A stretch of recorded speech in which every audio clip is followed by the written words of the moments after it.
Coping Through COVID-19 webinar series. I'm Audra Burns, Media Relations Manager at Dartmouth-Hitchcock, and I'm going to be your moderator for these series. Today we embark on the first of 6 conversations that will focus on Dartmouth-Hitchcock experts, and they will be discussing the challenges and resulting dramatic impact and changes to daily routines, including social isolation. I'm joined by Erin Burnett, child psychologist and assistant professor of psychiatry at Geisel School of Medicine at Dartmouth, and Caroline Christie, clinical social worker for Children's Hospital at Dartmouth Intensive Care Nursery. Welcome, Erin and Caroline. Thank you. Hi. So, Erin, to kick things off, how can parents ease their young children's worries, especially if they're feeling anxious themselves? Yeah, we've been asked this a lot. Obviously, it's going to look a lot different if we're talking with a toddler or an elementary school age child or an older child. It's really important to tell children they are safe. Children are inherently egocentric, so they immediately start thinking about themselves and their own wellness and safety. And I think we can explain that the sickness is like the cold or flu to them, but it's worse for certain people, and older people especially. And explain the sickness germs spread through people touching and coughing and being near each other. So the reason we're all staying home and not getting together really is in a way to protect those who might get really sick from this sickness. But kids are not getting really sick, and they are safe and okay. If you as a parent, you're too anxious to talk about this, you can ask someone else to. You can ask a friend or a family member, call the pediatrician's office, call the school counselor, ask them to describe it. Or if you want to give it a chance, do some relaxation before you jump into the conversation, do some deep breathing, some calming exercises before you talk, and then keep it brief. When we get anxious, we have a way of just rambling and rambling. There's no need for that with children. They can only process a little bit at a time. So keep it brief when you're talking with them and answer their questions and move on. Now, talking about, feeling anxious and anxiety, how does social isolation really affect, families who are struggling already with mental health and addiction?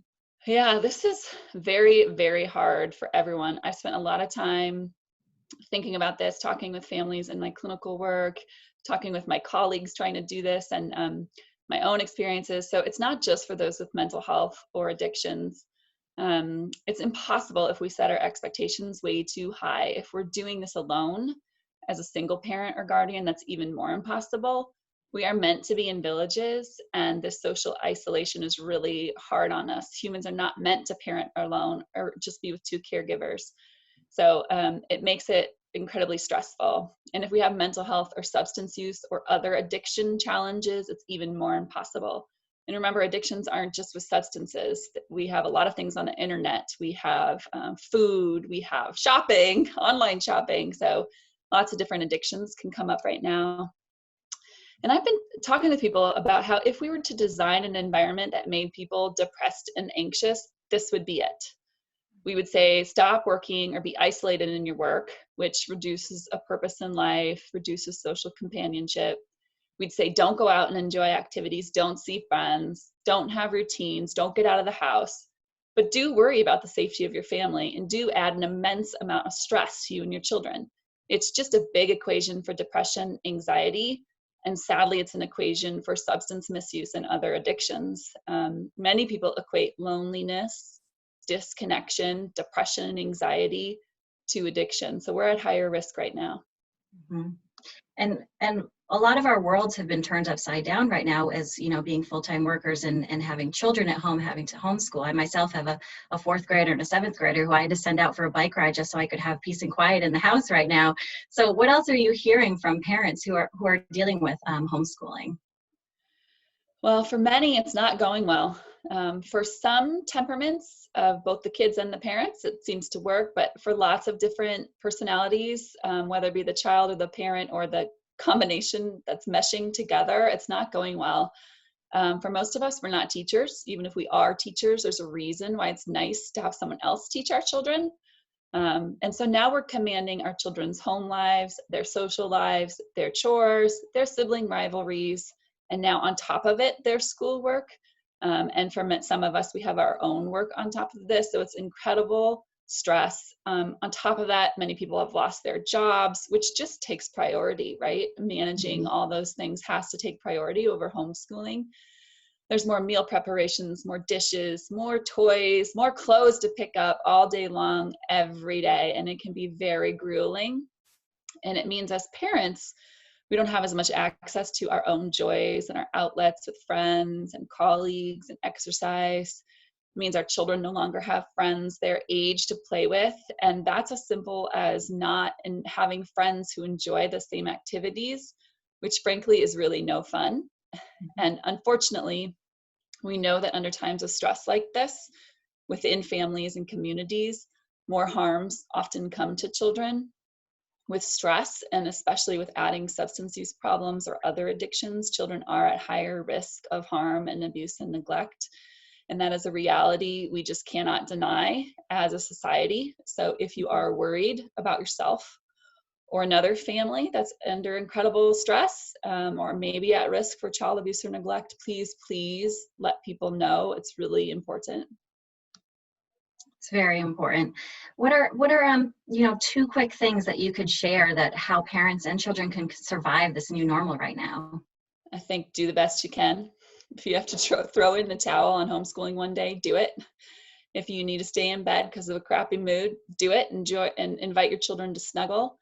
And I'd also say choose your relationship with your child over anything else, over getting assignments done, over chores, right? Change the scene, do something fun, let them go outside, turn on music, give up the battles, stay connected yourself. It's really important during this isolation. Or check in on others by calling providers, having providers call you, FaceTime your kids, hang out with your kids on Google Hangouts. And then the only other thing I'd say is, as the caregivers and adults, we do a lot of no, stop, don't quit. We are constantly telling our children what not to do and yelling at them and saying stop. And so we need to remember to also do the reverse and praise them when they're doing well, if they're being kind, if they're working hard, if they're helpful, if they're funny. Some things I've heard a lot of lately, some examples: stop eating chocolate chips. You cannot hit your sister. You cannot moon your friends on FaceTime. Stop peeing on the floor. Like, these are things that I've actually heard. We have to balance that out with thank you for being helpful and, bringing mom the spoon. I'm so glad when you're nice to your sister and you play with her. So praising them in their good moments is really important. That's really great information and tips, and being flexible, remembering that we need to be flexible at the time is so important. Thank you very much, Erin. Caroline, transitioning to your area of expertise. With parents, they're bringing babies home now with less in-person support of family and friends. So what are some signs and symptoms of postpartum depression and anxiety that they should be looking for? I'm really glad we're talking about this. It's really important that people have an understanding of how many parents and caregivers are impacted beyond COVID-19 with postpartum mental health issues. And it's 1 in 7 is the number if everything is okay. And so we're thinking now that people are coming home with less social support, that it's probably higher. And so having the conversation really normalizes it. So what you're looking for in yourself and in your partner is kind of a loss of pleasure in things that you would expect to find pleasure in or have found pleasure in the past. A sort of brain fog that's more than being exhausted because you're a new parent.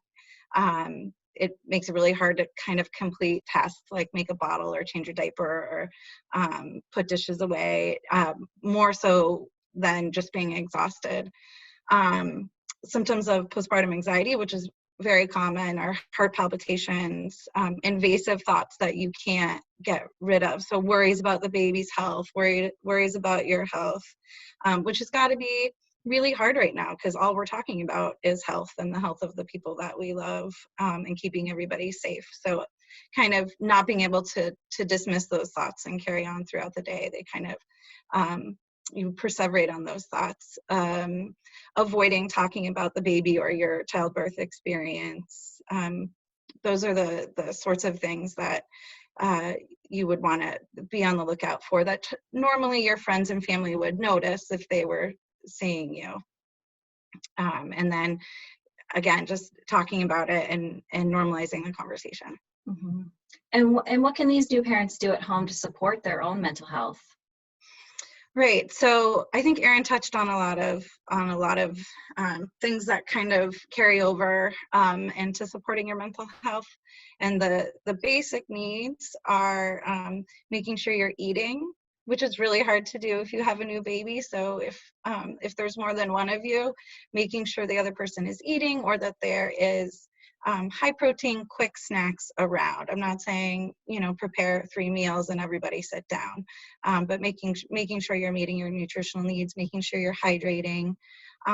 As the weather gets nicer, which this morning it wasn't, but let's suppose that we will actually have spring, getting out for a half an hour a day, even if like your pants are on inside out, just getting out there for a half an hour can change your mood. And then working together, if at all possible, to get that 3 to 4 hour chunk of sleep, which again is so hard, but also can drastically change your mood and help you kind of form those protective factors against the depression and anxiety. Mm-hmm. I would also say reach out to your providers. So your OBGYN or your PCP, there are screening tools, give them a call, tell them how you're feeling, and there are ways to feel better and to be better if you're able to reach out. Yeah, and knowing that the support is there to help them is so crucial. Yeah, yeah, absolutely. So Caroline, we had a question come in from a viewer through our social at hitchcock.org. If any viewers want to email us questions, you're welcome to. And this is from a new mom, and she wrote about the impact of social development on infants during this time of isolation. Is there anything that she should be watching for, and is there anything she should anticipate that might impact their development? So I love that question, and I think as parents of infants, we're in a good spot. They are their kind of first relationship, that caregiver-infant bond, is the foundation for positive development. So I think that focusing on your relationship with the baby, singing to the baby, reading to the baby will be fine. I think mom and dad need to take care of themselves, and if this is really, really hard, and it's really hard to have those meaningful interactions with the baby because of stress or depression, then talking about it and reducing the shame and the stigma around mental health after you've had a baby. We're supposed to come home and be overjoyed and completely fulfilled, and that's just not true. And if you're feeling shame and you speak your truth, that shame can't survive. It really survives in darkness and not speaking. So speaking out about how you're feeling and where you're struggling is going to help you, because your mental health as a parent and caregiver is the most important thing to your infant. So I wouldn't worry about their development. They have you, and they have if there's whoever's in the house, siblings, whoever's in the house is who they have and who they need. As they get older, the social interaction with other caregivers is really important, but for now I would focus on the health of the parent, and that will translate to the development of the child. That's great advice, and kids are really resilient. Erin, before we wrap up real quick, we got a question that came in. Is it detrimental to allow my children more screen time than usual right now? Oh, well, if so, then I'm in trouble. Me too. Guilty. I think we're all in trouble. I don't know. Again, I think the rule of the day is to do the best we can. We are all in survival mode to some degree, especially those of us who have more major stressors like job loss or family members getting sick, etc. So I'm going to say, no, give yourself a break. When you can and when you're able, turn those screens off and do other things. Screens are one of my pet peeves in my own household, but I'm trying hard to let that go because it's just too much right now. Yep, absolutely. And let's use that screen time to connect instead, and use the opportunity to connect with family instead of just video games. That's something I'm trying to do with my kids too, but it's definitely a challenge. So Erin and Caroline, thank you so much for joining us today. Thank you, You're welcome. Audra. So this segment is going to be archived on our Facebook page as well as the Dartmouth-Hitchcock YouTube channel. Next Wednesday, we're going to tackle topics that are concerns of parents from 7th graders all the way to college-age children. For a full Heads Up Coping with COVID-19 webinar series schedule and information that's going to have resources available to you on these topics, please visit go.d-h.org/headsup. Thank you all for those who emailed your questions in for the next series. You can email again at social@hitchcock.org, or you can always comment below on the thread, and we'll be collecting these questions and our experts will be answering them, and they will be posted on our website. Thank you for today. Stay healthy, stay home if you can, and stay safe. Bye-bye.